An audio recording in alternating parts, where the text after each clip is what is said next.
పోరాటాలు చేసి ముందుకు పోయాడు.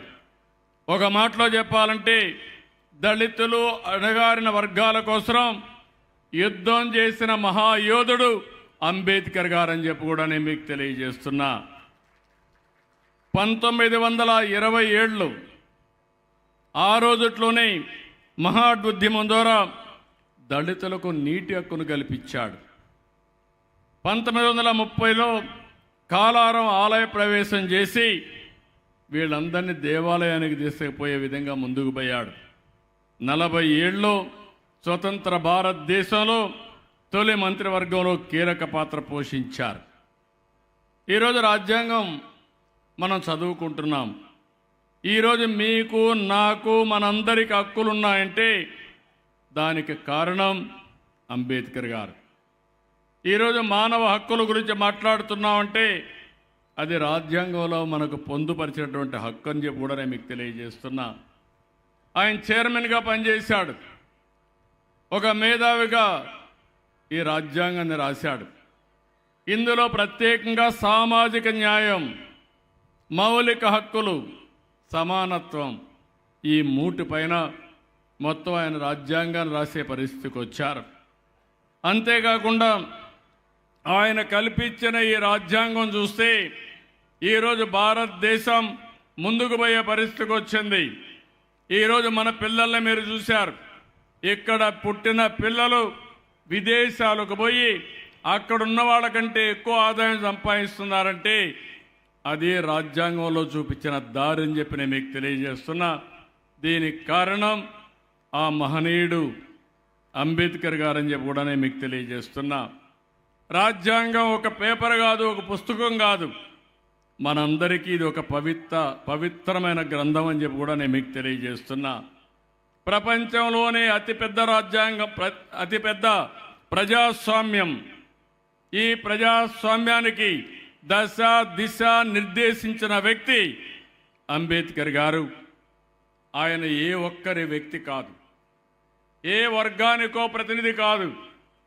ఆయన అందరి వాడు, మనందరి ఆస్తి, దేశ సంపద అని చెప్పి కూడా నేను మీకు తెలియజేస్తున్నా. ఎప్పుడు కూడా తెలుగుదేశం పార్టీకి, మన నాయకుడు ఎన్టీ రామారావు గారికి అంబేద్కర్ గారంటే అమితమైన గౌరవం.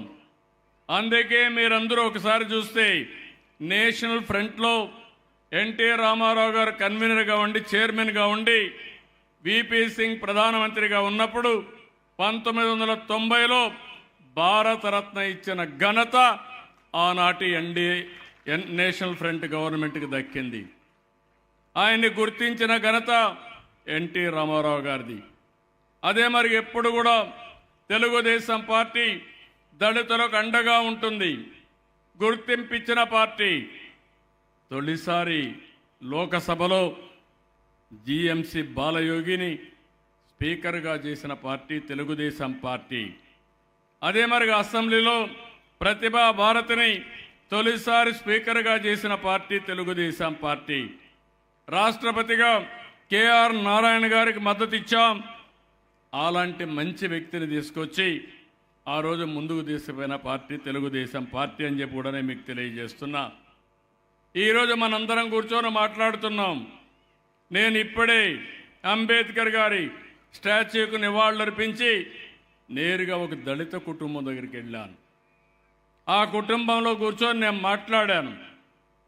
ఆ కుటుంబంలో మీరు చూస్తే తల్లిదండ్రులకు 3 పిల్లలు. ఆ 3లో 2కి పెళ్ళిళ్ళైనాయి.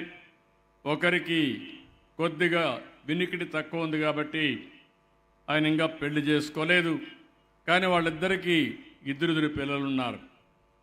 అంటే మొత్తం కలిసి మీరు చూస్తే 3 కుటుంబాలు, వాళ్ళ తల్లి కూడా ఉంది. అందరూ కలిసి 2 రూములు, చిన్న రూములు ఉంటాయి, రేకులు వేసుకున్నారు. వాళ్ళు చేసే పని చూస్తే ఒకరు కార్పెంటర్గా పనిచేస్తారు, అశోక్ కుమార్ అని. ఇంకొక అతను మెకానిక్గా పనిచేస్తాడు. ఆ మెకానిక్ కూడా షెడ్ కూడా లేదు, సామగ్రి కూడా సరిగా లేదు. అదే మరి కార్పెంటర్ కూడా సామగ్రి కూడా సరిగా లేదు. ఈ కుటుంబాన్ని మీరు చూసినప్పుడు వాళ్ళకు కూడా ఒక యాస్పిరేషన్స్ ఉన్నాయి.